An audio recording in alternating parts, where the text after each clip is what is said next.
고린도후서 3장에서 사도 바울이 말씀한 것이 있습니다. 그리스도를 통한 새 언약, 그 복음에 관해서 말씀을 하면서 이 복음의 일꾼으로 부르심을 받은 사람들이 누리는 영광이 어떠한가 하는 것을 3장에서 말씀을 했습니다. 그리고 이제 사도 바울이 4장에 와서는 복음의 일꾼으로서 받는 영광뿐만이 아니라 고난도 받게 된다 하는 것을 말씀을 합니다. 그리고 이 복음을 전파하기 위해서 자신이 예수 그리스도의 종이 되었고 또 교회 성도들의 종이 되었다 하는 것을 말씀을 합니다. 복음을 위한 영광을 말하다가 복음을 통한 고난을 말하는 이유가 무엇인가 하면 복음을 전파하는 방법, 구원의 능력을 전하는 방법이 영광이 아니라 고난이기 때문입니다. 우리가 기억해야 됩니다. 사도 바울이 말씀하는 결론적 내용이 그것입니다.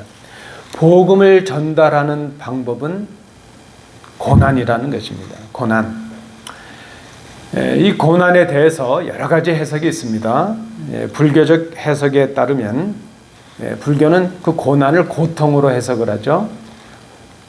이 고통이라고 하는 것이 사물에 대한 잘못된 인식에서 온다는 겁니다. 사물을 왜곡돼서 바라볼 때 그 고난이 시작되는데, 이 왜곡된 인식은 사물에 대해서 욕심, 욕망, 그 욕구를 갖게 하는 집착을 가져오게 되고, 결국 이 왜곡된 인식에서 오는 이 집착이 잘못된 집착이니까 욕구의 좌절, 그 욕망의 좌절을 느끼게 될 때에 그때 고통이 시작된다는 것입니다. 불교에서 생각하는 고통입니다.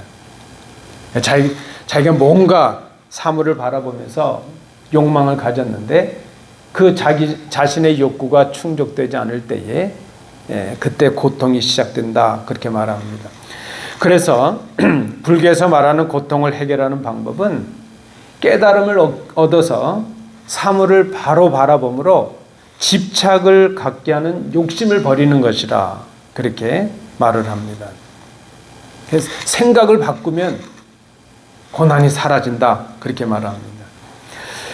유교적인 가르침에서 고난은 전쟁이라든지 불행한 죽음이라든지 어떤 경제적인 피폐 등을 의미하면서 이러한 고난에 대해서 나라를 부강하게 하고 또 백성들을 편안하게 할 수 있는 정치의 차원에서 이 고난을 다루고 있는 것을 봅니다. 그래서 유교적인 방법에서는 이 고난의 문제를 해결하기 위해서는 도덕적이고 인격적인 수양을 통해서 자신을 다스린 후에 백성을 다스리는 그런 방법을 취하게 되면 이 고난을 이길 수 있다, 그렇게 말을 합니다. 그런데 여러분, 성경은 이 고난을 말할 때에 인간의 죄와 관련해서 설명하고 있는 것을 봅니다. 한마디로 말하면 고난은 하나님의 법을 떠난 사람에게 주어지는 징계로 나타난다는 것입니다. 여러분 잘 아시는 신명기 28장 말씀에 보면 하나님의 법, 율법을 지키면 복을 받고 율법을 어기면 저주를 받는다, 그것입니다. 고난의 유무를 결정하는 기준이 율법에 대한 준수 여부에 달려 있습니다. 율법을 지키는 여부가 의인이냐 악인이냐 하는 것을 구별하는 기준이 될 수 있다는 것입니다. 그런데 그 구약의 토라, 율법 이후에 성경에 보면 욥기나 시편에는 그동안 생각하지 않았던 다른 종류의 고난이 등장하는 것을 봅니다. 그것은 의인의 고난입니다. 의인이 당하는 고난. 여러분 잘 아시는 대로 욥은 동방의 의인이었다는 것입니다. 동방의 의인이었던 욥이 그저 하루아침에 전혀 상상도 할 수 없었던 그 고난을 당하게 되었습니다. 자신이 가졌던 모든 재산들이 사라지게 되었고 자녀들이 죽임을 당하였고 자신의 몸이 병들어 버렸습니다. 아내마저도 이 욥을 저주하고 떠나버리고 말았습니다. 시편에서도 보면 다윗은 사울을 비롯한 원수들의 박해를 받고요. 시기와 모욕과 쫓김으로 고난의 시간을 보내야만 했습니다. 이 욥도 의인이라는 칭함을 받았고 다윗도 하나님의 마음에 합한 자라는 칭함을 받았습니다. 죄인이라서 고난을 받는 것이 아니라 하나님의 백성이요 의인인데 고난을 받는다는 것입니다. 그리고 신약에 와서 예수 그리스도께서는 아무 죄가 없으신데 십자가에서 죽음을 당하시는 고난을 치르셨습니다. 그리고 그 주님을 따르는 제자들과 성도들도 고난을 당해야 했다는 것입니다. 사도 바울은 오늘 이 본문을 통해서 고린도 성도들에게 복음을 전하기 위해서 그리스도인으로서 당하는 고난을 말씀을 합니다. 그리스도인이 당하는 고난이 있다. 오늘 본문을 통해서 우리 교회 그리고 성도들이 그리스도인들이 당하는 고난의 의미가 무엇인가 하는 것을 우리가 말씀으로 생각해 봅니다. 첫 번째입니다. 복음은 믿는 자의 고난을 통해서 전파된다는 것입니다. 복음이 믿는 자의 고난을 통해서 전파된다는 것은 고난의 신비입니다. 우리가 이것을 신학적인 용어로는 고난의 선교적 의미 그렇게 말하죠.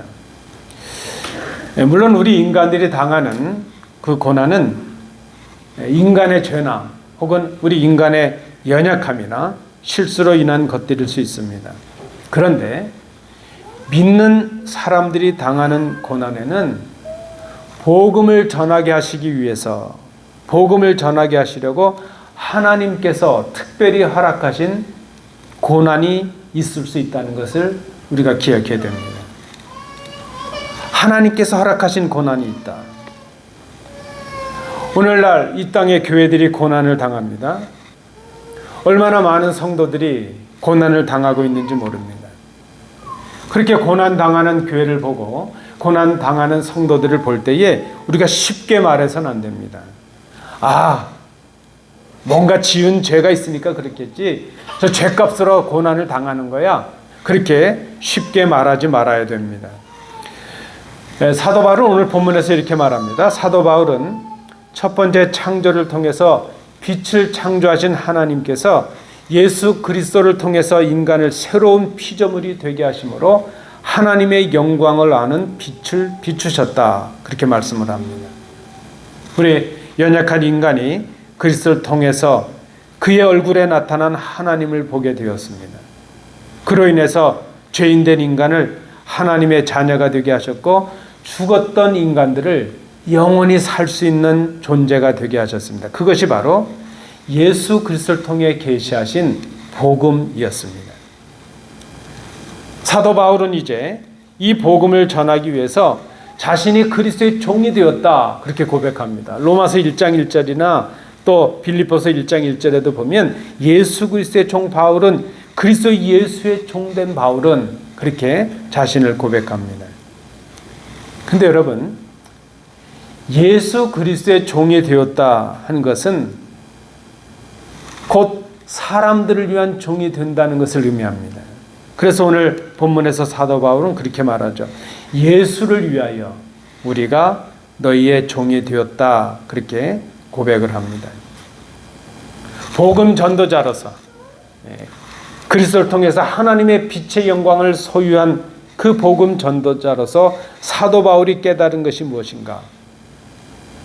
이 복음을 우리가 받았고 간직한 사람들이 되었다는 것입니다. 그리고 이 복음을 전하기 위해서 그리스도의 일꾼이 되고 종이 되었다는 고백입니다. 사도 바울이 이것을 오늘 본문에서 비유로 말씀을 합니다.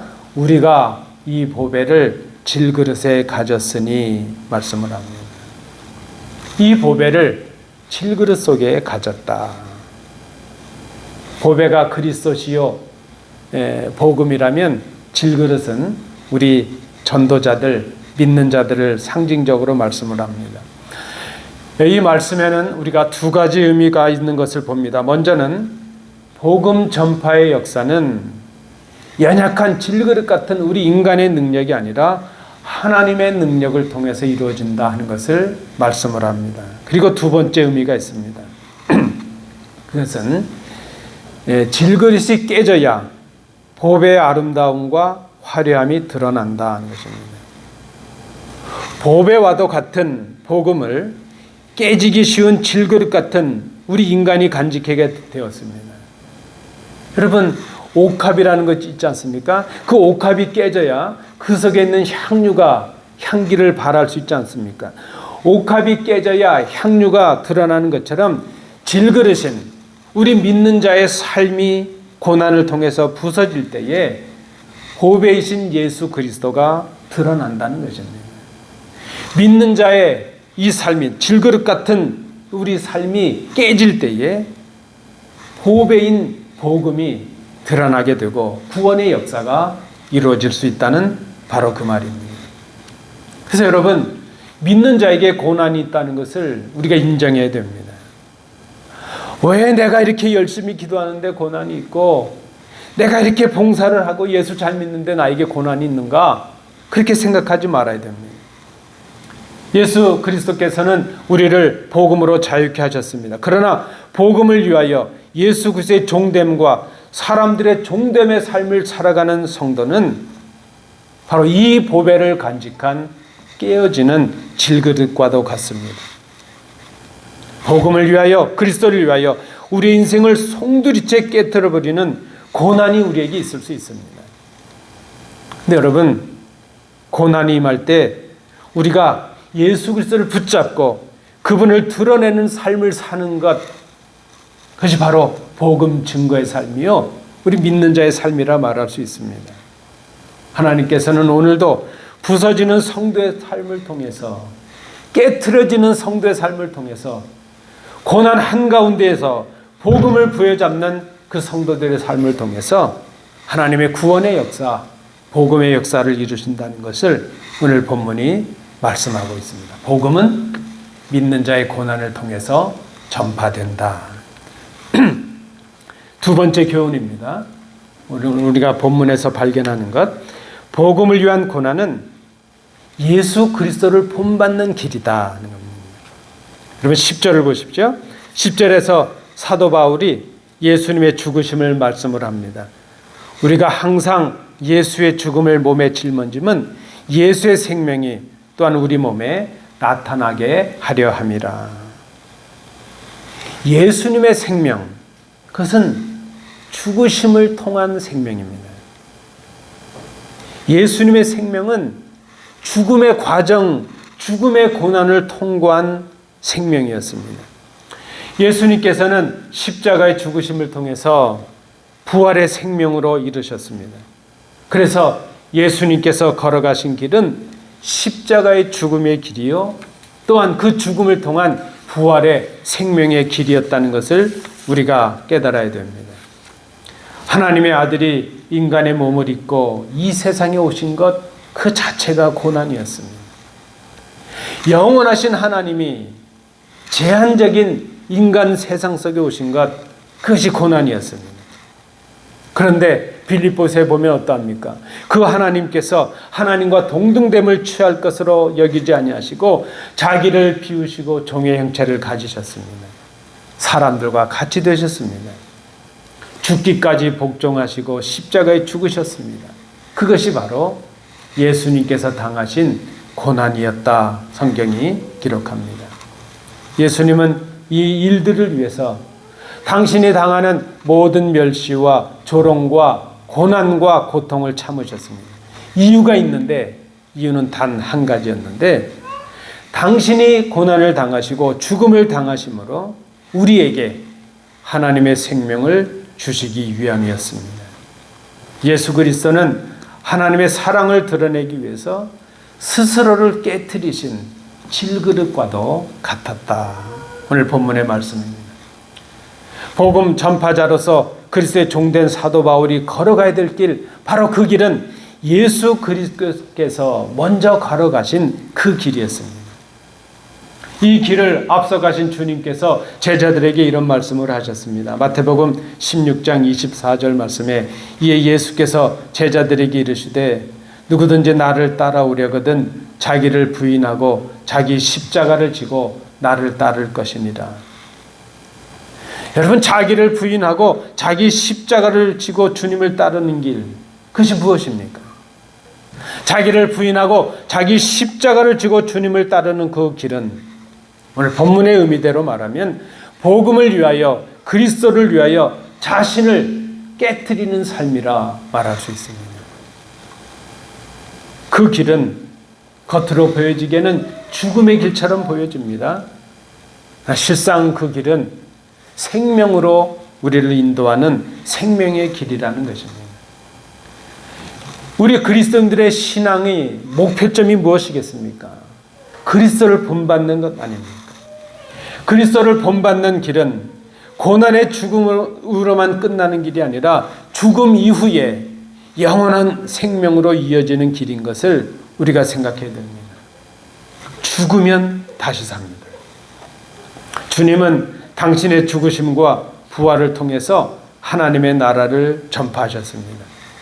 죄인들을 사하시고 병든 자들 그들을 고치고 자유케 하셨습니다. 믿는 자들에게 하나님의 나라의 영광에 참여하는 은혜를 허락해 주셨습니다. 그래서 예수님을 본받는 것, 그것은 단순히 예수님의 죽으심만 본받는 것이 아니라 예수님을 본받는 것은 예수님의 다시 사심, 예수님의 부활도 본받는 것을 의미합니다. 예수님처럼 우리가 죽어짐으로 사람들에게 하나님의 나라를 알게 하고 생명을 얻게 하는 그 길, 바로 우리가 예수님을 본받는 길이 바로 그것입니다. 그래서 여러분, 복음을 위한 고난은 예수 그리스도를 본받는 길이라 말할 수 있고, 그 길은 예수님을 따라가는 고난의 길은 단순히 고난으로 죽는 것뿐만이 아니라 그 고난 이후에 다시 사는 생명의 길, 영생의 길이라는 것을 우리가 깨달을 수 있어야 됩니다. 오늘 우리가 복음을 위하여 고난과 수고를 외면하고 있다면 우리는 그리스도를 본받지 않고 있는 사람이라는 증거라 말할 수 있습니다.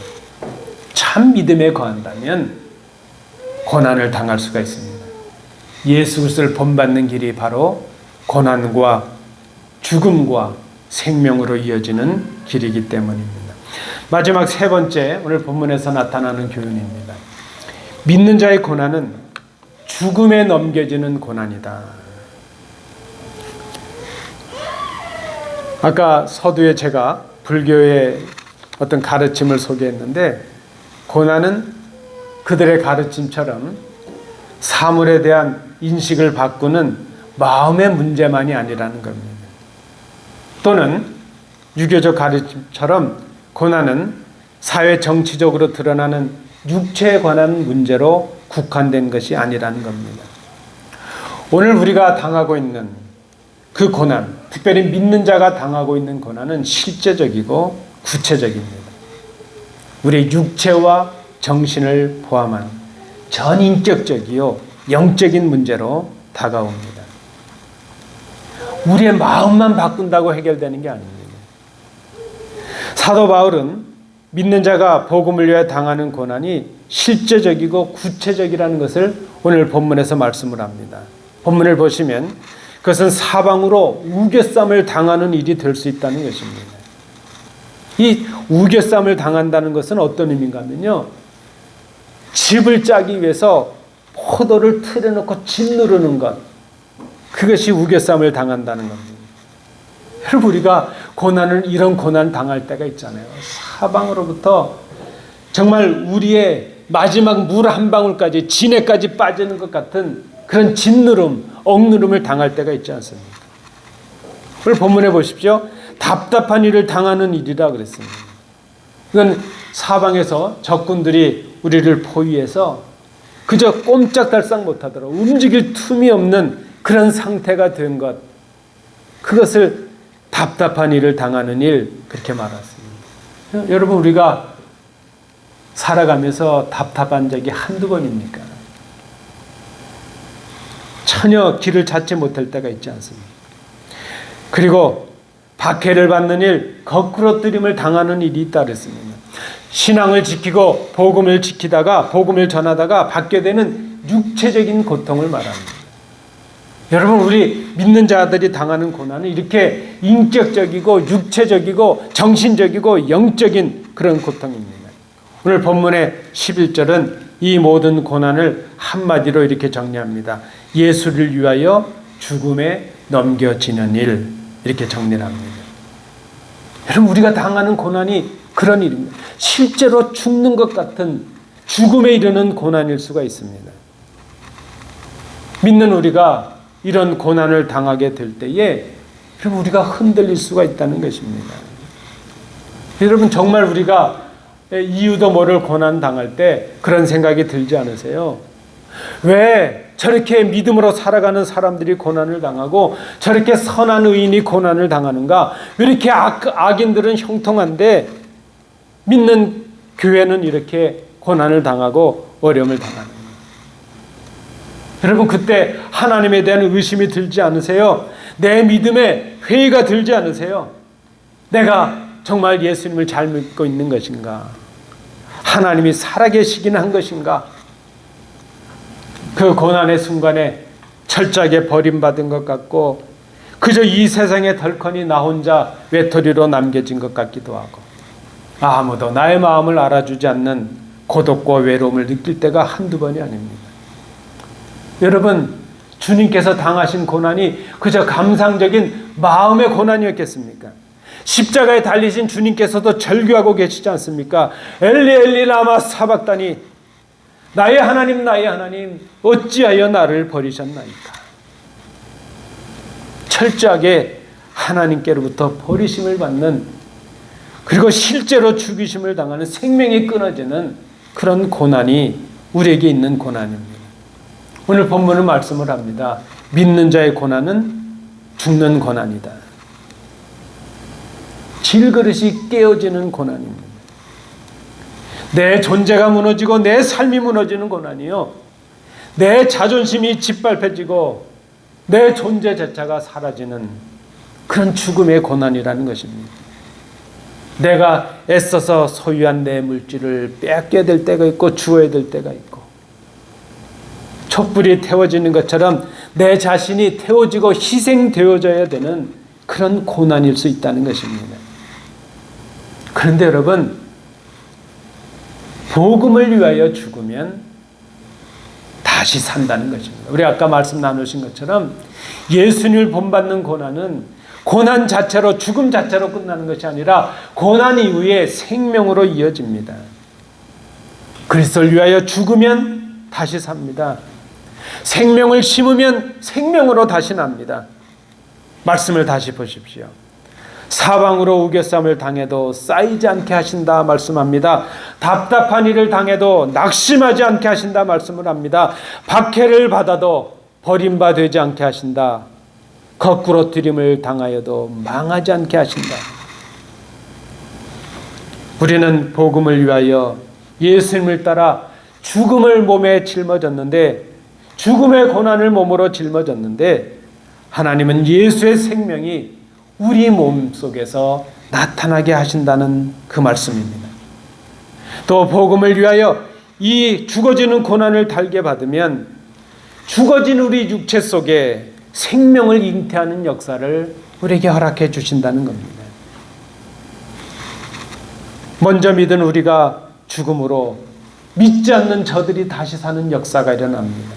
주님께서 십자가에 죽으심으로 죄인이었던 우리가 다시 살아난 것처럼 우리가 복음을 위하여 죽으면 죽어가는 저 영혼들이 우리를 통해서 다시 사는 역사가, 하나님의 구원의 역사가 우리에게 일어난다는 것입니다. 그래서 사도 바울은 그렇게 선언합니다. 사망은 우리 안에서 역사하고 생명은 너희 안에서 역사하느니라.